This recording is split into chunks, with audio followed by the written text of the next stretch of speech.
Good day, my dear friends. We're going to talk today about the coinage of ancient Greece. Well, this is an introduction. This is not for very expert collectors. This is only like the first step in someone that wants to begin a collection of ancient Greek coins. So let us start with a message to the collector. There is a belief that prices in ancient coins are very high, and this is not true. This is not true. Of course, there are some pieces that they cost a lot. Special tetras or decadrachms are really very, very high prices. But a lot of coins, small silver coins, and maybe bronze coins, they are very affordable to any collector. Maybe less price than coins from the 17th or the 18th century. So this is not a reason to discourage anyone. Then, from another point of view, you have the copies, the replicas or copies. I'm referring to high-quality coins, to high-quality copies, sometimes marked as a copy and sometimes not. They are really pieces of art in this case. So you are paying not for an ancient coin, but for the art of the ancient coin. As a collection doesn't have really a definition, the collector does his own definition, so everything is acceptable here. They have a disadvantage. They don't have soul. I mean, if they could speak, they wouldn't be able to narrate episodes of ancient history. But there are some advantages also. There are beautiful pieces of art made, some of them, and these are the ones that you should look at, made with the same method than the antiques did. The price, of course, is not going to be the same than an antique coin, but the price is not low. It's low in very bad quality replicas or copies. And in some countries, politicians are trying to take away from collectors really antiques, arguing that these are pieces of history and should be in the museums and all that stuff that is unbelievable. If these pieces arrived until us, it's because of collectors. The governments, the politicians, the museums, they had the opportunity as any collector. Why have you to take away from collectors these pieces? Well, some countries they do, or they are trying to do it. Of course, that we collectors, we don't accept that, and we shouldn't. So if you want to begin a collection in these high-priced pieces, you can go to high-quality copies. Well, before the coins, everything, salt, cattle, tea, coats or coffee, rice, a lot of things were used like coins. You're used for transferring properties from one person to another. Till we arrived to the metals, and especially the metals with worth, I mean precious metals.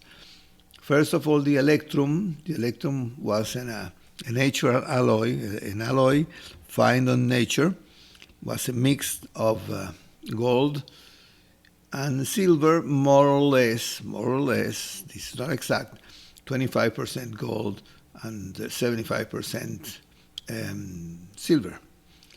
And this is the way we numismatics use for these coins. EL for electrum, AV for aurum. Aurum, this is in the periodic table of elements. This is the sign, but we use AV. AR we use for argentum, I mean silver, and aeolis, this is bronze. Also copper, but especially bronze in referring to these antique coins. Well, they were made in several forms, several ways, in pieces and bars, in several objects, till we arrived to small pieces. They are like drops, big drops maybe. They are called spits also. They were round I know how to say it in English, but the small pieces, but they have to be, once that these pieces were born, and we are here looking at the beginning of the coin, at the birth of the coin, then someone has to grant these pieces.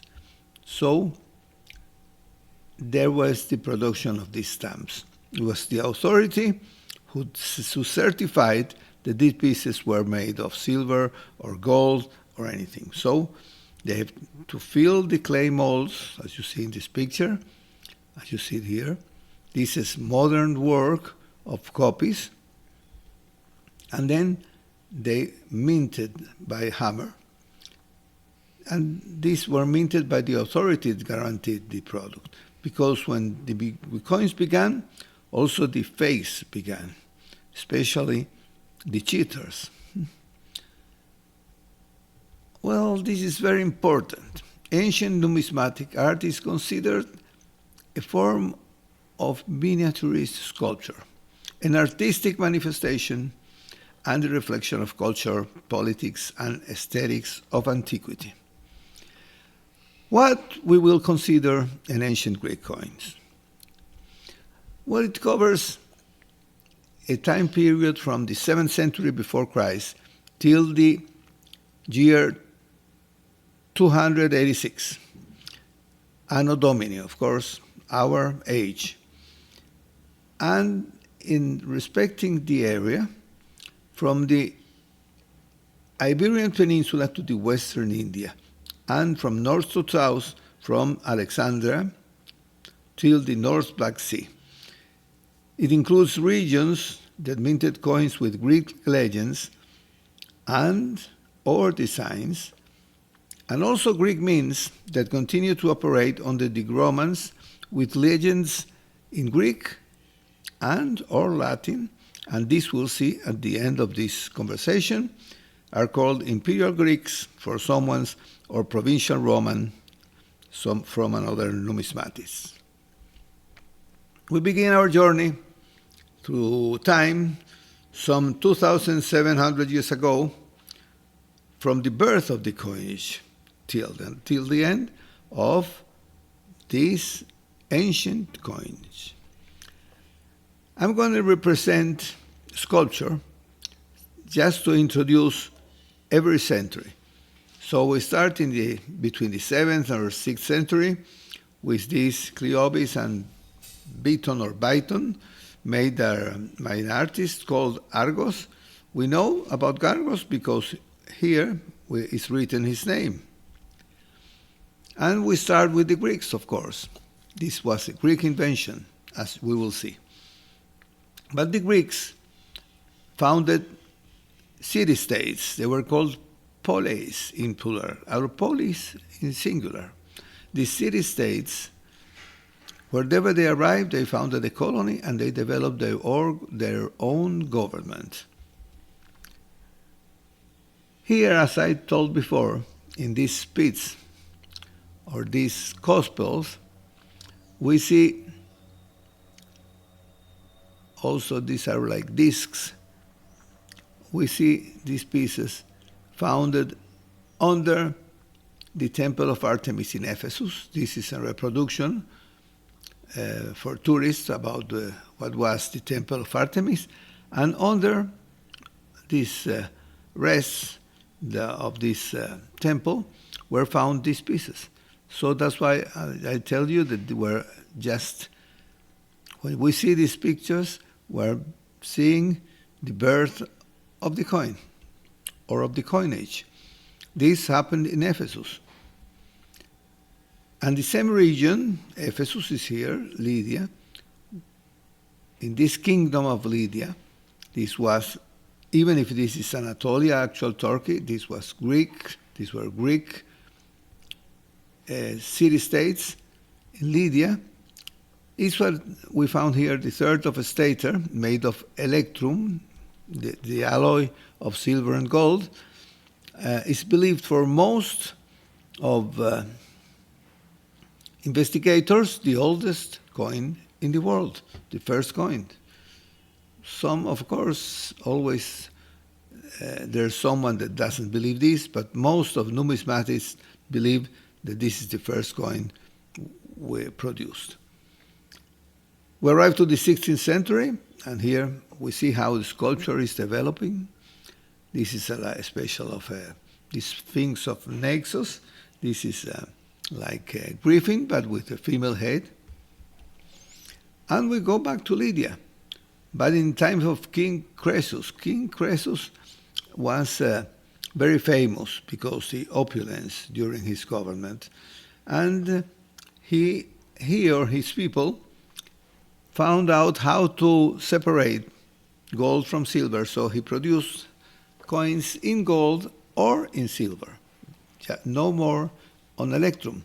And these were called credits, on gold or silver, and they have represented a lion and a bull. We find in Olbia was also a city-state, a Greek city and state at the north of Black Sea. It was the center of this city-state was the cult of Apollo. Apollo, his sacred animal was a dolphin. So these pieces in copper, were made since the 6th century till the 3rd century. And you can, by the form they have, you can realize, for special, these ones here are older than the ones in up here. So the design is going to tell you the age of these dolphin money or dolphin coins. They were especially votive pieces. They were for using in the temple, but they were used also outside like a coin. That's why they call it dolphin coin or dolphin money. We arrive to the 5th century. Here you see, once again, the discus thrower of Myron or Myron, and you see the development in green of the poleis, of the Greeks, especially orientated towards the sea. Here you see also the Etruscs over here, pre-Roman, and you see over here the Phoenician in orange. The poleis will more than 1,000 city-states, more than 1,000 and more than 150, they produce their own coins. So there's a great field where to find coins of this time. We arrive to the golden century. The 5th century before Christ was the golden century of Greek civilization. Well, they gave a big push to all the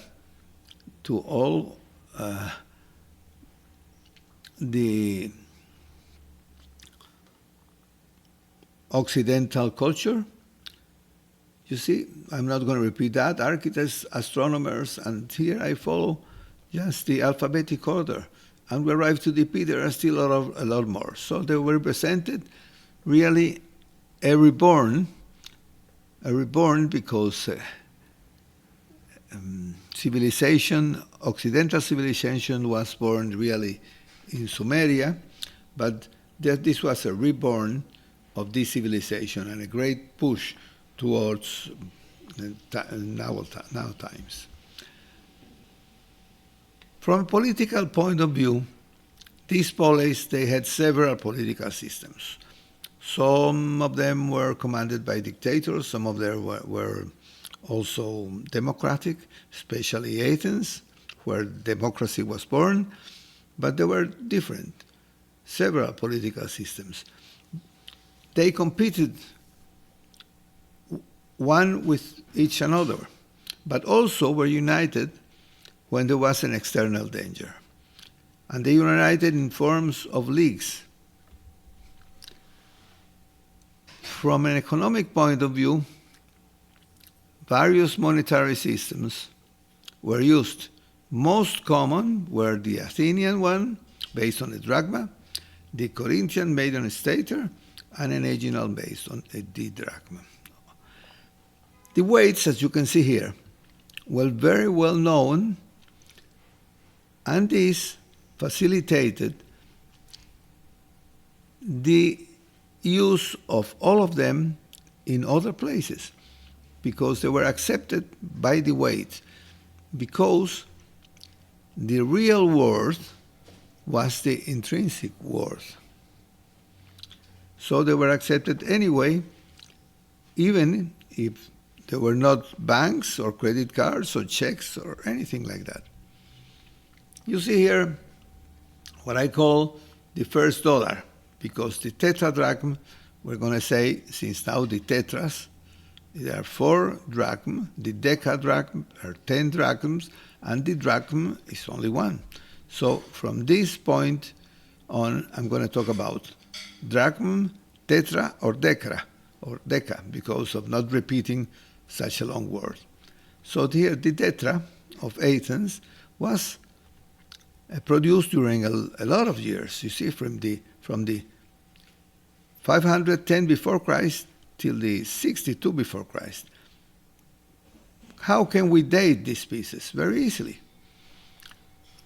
The design of the pieces is going to tell you the time where it was minted. For example, before the 480, before the Salamis battle, it didn't have here the moon. It has a olive oil, has the owl, and this is Athens. This is the goddess Athens. From the 48 onwards, you can see here the moon. And this moon we're going to see till the end. Then olive oil, also the owl, also the... But in this case, in the classic presentations, you can see the eyes. This is like an almond. And in this one, post-classic, you see already a better performed eye. And also the hairdress here, the hairdress is different. It's getting a different form. So by this way, by the ornaments of the goddess, we also know the time. And finally, we have the Hellenistic. It's a better work. It's made between the 166 and the 62 before Christ. So even if they are not dated, because of the design of the pieces, you can see and you can classify them according to the time. Here you see the tetra of Athens once again, in the 5th century before Christ. The Aegina was represented by a turtle, and sometimes by a turtle of the sea, sometimes by a land turtle. And this happened because in several centuries this population here lived about the commerce on the sea. So they used the turtle, the sea turtle.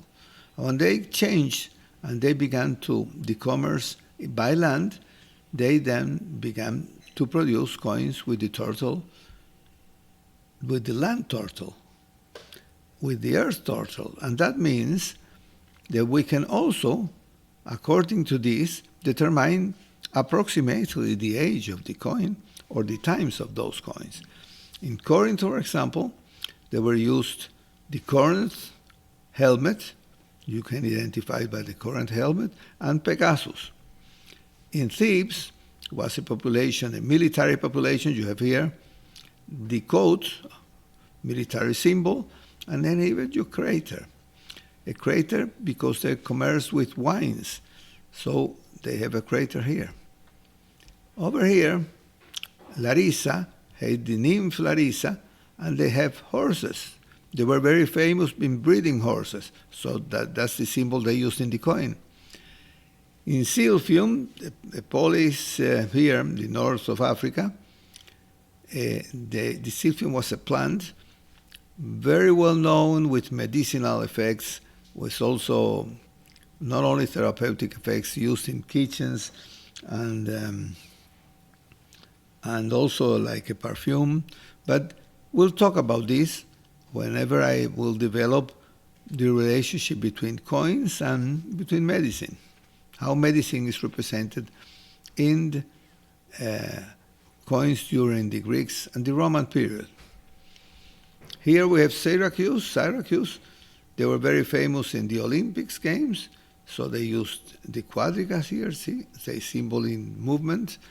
This is a very beautiful piece. This is also tetras. All these are tetras.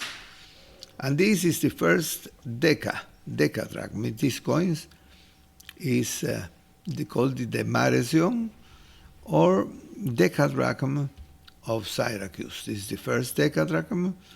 And of course, this is a piece that costs a lot of money, but a lot of money. So you're not, maybe unless you are a millionaire, you won't be able to own one of these pieces. There are very few in the world, and in this situation, this condition is really quite impossible to have. So this picture you see is from a museum copy, a copy, high-quality copy, made by the same method they used in antiquity. Here we have the tetra of Athens once again, referring, as I told you before, that was an international currency because it was accepted anywhere. Also, Athens made big coins, decadrachma coins, not tetra, not 4 drachma, but 10 drachma coins, very few made, and only museum pieces. We arrive to the Persian Empire, developed between this 5th century. Remember, this Persian Empire was occupying these regions over here, the regions of Lydia. Here we see Lydia, where coin was born. So they used coins, and they used coins like the Lydians did on silver and gold. In the times of King Darius I or Darius the Great, you had here the shekels on silver and the darics or darics on gold.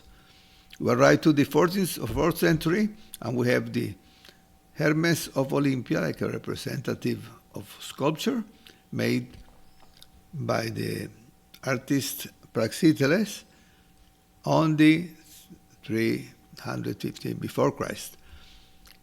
And here we have the tetra of Ephesus. We go back to Ephesus. Remember where the coin was born. And here you have the bee, was the symbol of Ephesus, and you have a deer that was the sacred animal of the goddess Artemis. Remember the temple of Artemis, where it's supposed to be the place where coin was born. We go to, in times, I told you that when there was a danger and external dangers, all these city-states, they join in leagues. So this is the case. An Arcadian League that joined several of these city-states, produced this beautiful coin with the god Zeus in the anvers and the god Pan on the reverse. And then we have the land developed of the Celtics. The Celtics that came from 2 places. First from Hallstatt, actual Austria, and then from Latin, actual Switzerland. Well, these people arrived till Ireland by the north, until Galicia in Spain. And also they went to the east. And they arrived till Anatolia once again. But they went to the Black Sea until Anatolia. To the west, they went to Ireland and Galicia. They couldn't go further. There was no way to go further. And from the east, they followed the Danube basin. When they followed all these rivers over here, at the south and at the north of the Danube, they arrived to the Black Sea. Well, they had their own coins also. They produced their own coins, but these were not really coins. So that's why they were called pre-coins or proto-coins. They were produced since about the 6th to the 3rd century before Christ, but in their development, they produce in bronze or fleece. But they arrived and they got in touch with the Greeks. When they got in touch with the Greeks, they began to imitate the Greeks. I'm going to see further. But we arrive here to Magna Graecia. This is the most beautiful coin of antiquity. Consider it at least. Maybe you can think that there's another coin prettier than this one. It's very difficult. This is really a great work of art. And this is, as I told you before, there are a few in the world in museums, but this is a piece that you want to find this piece of art. You have to look to a very an artist to get a coin made by the same method and with the same characteristics. They won't have soul, but they will be beautiful pieces of art. Here also, this is the most expensive coin of antiquity. This is also a deca, but from a population very near Syracuse. From Acragas, this is actual Agrigento, also in Sicily, 4th century before Christ. And as I told you before, the Celtics began to imitate the Greeks. So here they are trying to imitate Zeus and a horse.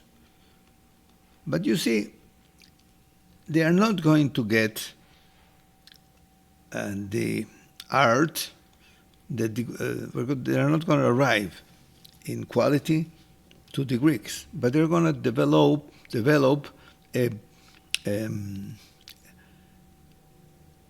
art that is going to be their own. It's going to be Celtic art, as we're going to see. Here you see this same Zeus, and they have their own proto-coin here symbol, and look at as they develop the horse form. This was made possibly in Sirmia, this coin. And we have here the Illyrics. Illyria, they developed, first of all, a drachma, as we're going to see afterwards in the pictures, and they're going to begin their own drachma. This is a drachma, 14 millimeter coins made of silver, and this was the place where they were made.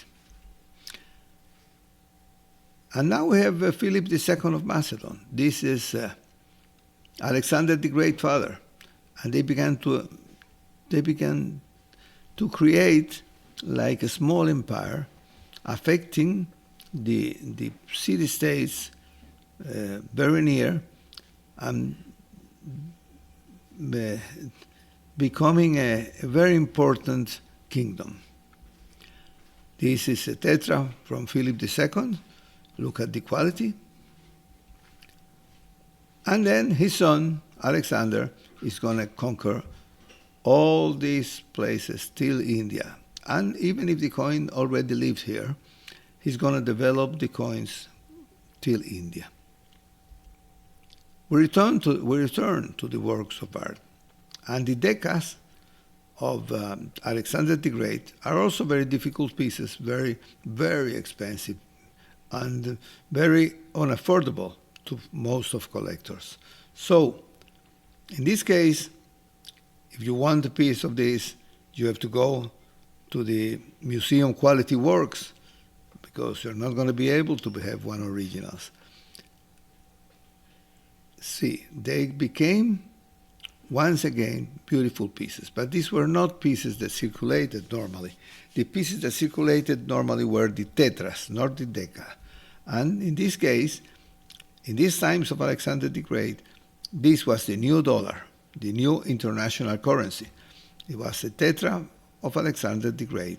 You see Alexander in the ambers, and the Greek, the Athena, the goddess, and the goddess Nike.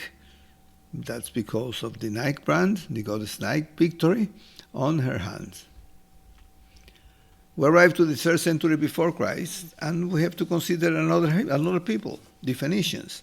The Phoenicians brought to Europe the vine, the olive tree, and the alphabet, and they left their mark on the Mediterranean coinage. Here are the Phoenicians, and the Phoenician Carthage is going to be son of Phoenicia. So the Carthaginians are going to be Phoenicians. Phoenicians are separated from Phoenicians, the original Phoenicians. But anyway, they're going to be Phoenicians. And they have their own coins, for example, this one in Cadiz, Spain, Gadir, with the god Melkart in the ambers, a special of Hercules, a Phoenician, and the tuna fishes here that told you the worth of the coin. We arrive to the 3rd century, and you see here this beautiful piece. This dying Galatians is really a very beautiful piece of art that shows you how is developing sculpture, and also the mini sculpture, the sculpture on the coins, is developing. I was talking about the Phoenician invasions. Here you see the deca, the Punic deca. This has the goddess Tanit in the ambers and the Pegasus in the reverse. Very big points, very also difficult to possess an original. And you see the Greeks arrived also here, to the actual Catalonia. Here in the Emporion, they have their own drachma with the goddess Persephone. Persephone was the goddess of the subworld, and also with Pegasus.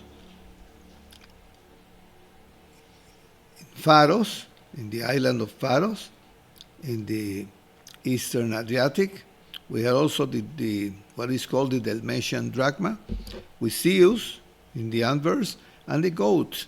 The goat also nowadays is a very important factor in all the eastern coast of the Adriatic Sea.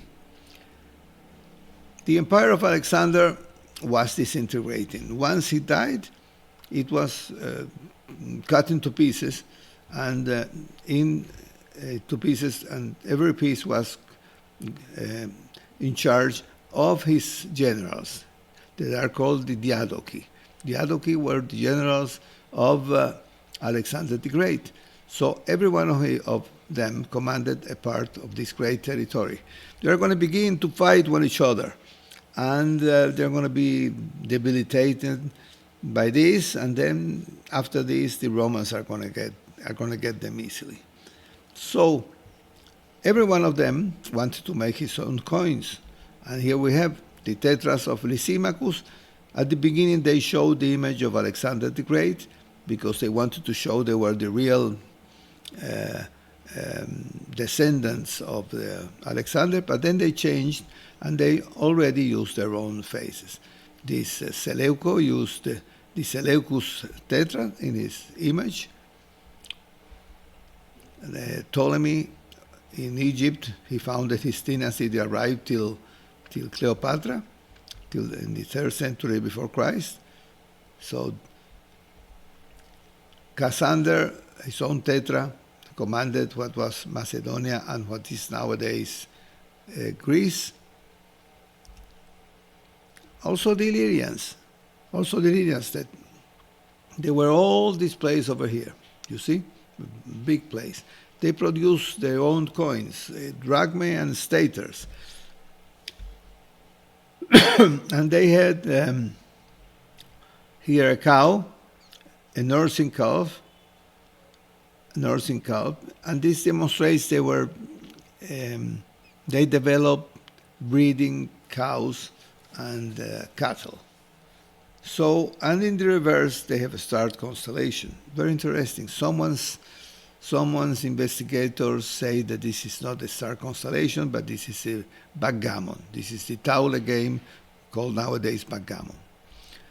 And we go to Rhodes. Rhodes were the Colossus of Rhodes, one of the 7 wonders of the ancient world. Why do I show this, Joe? I show this image. Not only because it was one of the 7 wonders of the world, it took 12 years to build, and 60 years later, an earthquake destroyed it. It measured between 30 and 40 meters and was built in bronze. We also know the author of this work, Chares of Lindos, a student of Lysippus. But I show you the Colossus of Rhodes because we wouldn't know how was the face of the Colossus if it wouldn't be by the coin, the Rhodes coin. It had on the reverse a rose, because Rhodes, this island, means roses in Greek and in ancient Greek. And the ambers was the god Helios or Ilius, and this is the sun god. And this was the face of the Colossus of Rhodes. That's why I brought you one of the 7 wonders of the antique world. Here we have also the Etruscans here, the pre-Roman. They were going to mix with the Roman afterwards, and they're going to contribute to develop the Roman coin that was, from this point of view, a little bit, it was not so developed, as we'll see very, very quickly. Then, in other works, I'm going to develop also the Roman coins, from the monarchy or the republic till the empire, but this is another work. We're talking now about the Greeks. These were the Etruscans.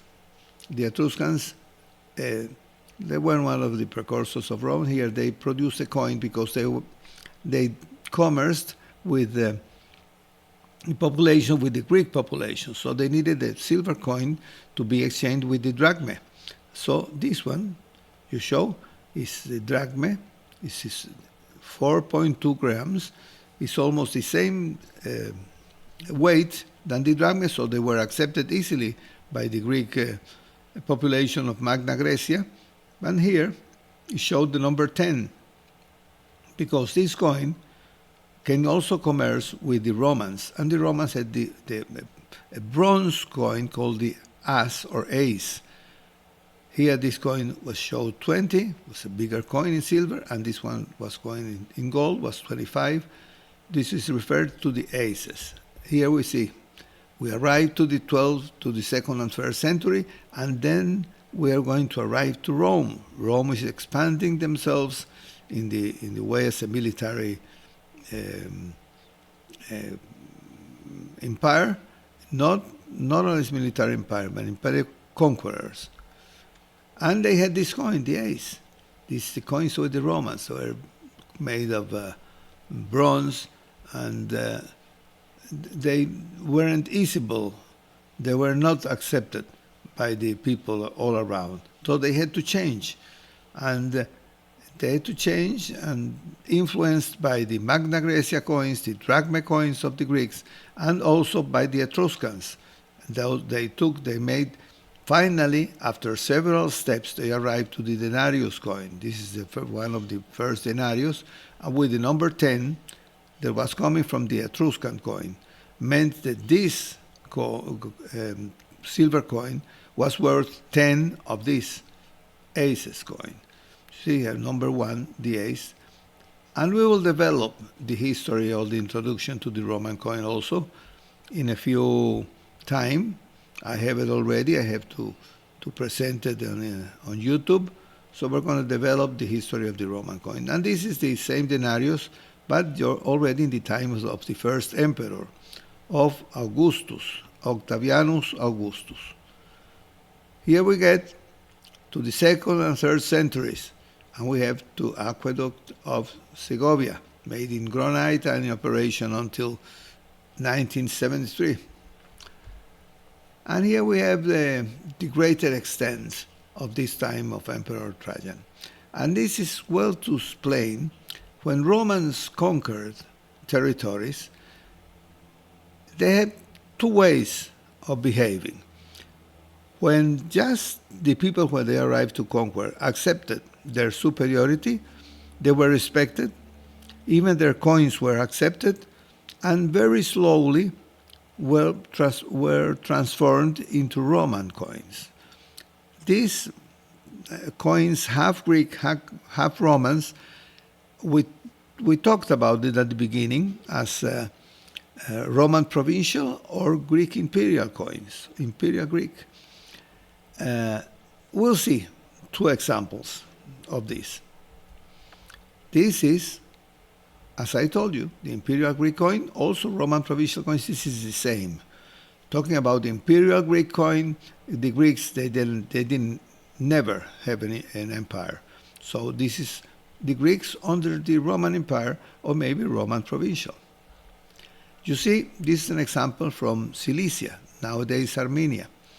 This, we have here the image, the bust of the Emperor Trajan, and here we have all the signs, all the alphabet of the Greeks. And so this is a Roman provincial coin, if you want to say it this way, or an imperial Greek. You have another example, a tetra. This is already made of fleece. It's very low silver, less than 50% silver. Maybe 50% silver, but really less. So this is you have here Emperor Marcus Aurelio, and you have all the letters are in Greek. Here you have also the sign of Alexandria Mint. This is the sign over here of Alexandria Mint. This Alexandria Mint, of course, was in the north of Egypt, and it was closed in the times of Diocletianus in 286. But it was closed only for a few times. They didn't produce any more Roman provincial coins, or the coins from this moment. All the coins, Roman coins, were all Roman. They were not Roman or provincial, but all were the same. And then after a few times, it was reopened. Some people, they think they was not reopened, but was reopened and produced a lot of coins, not for the Roman Empire, but for the Byzantine Empire, for the Eastern Roman Empire that was called the Byzantine Empire. The legacy of the ancient Greek artists can be seen in coin and medals, even to nowadays, especially in the Western culture.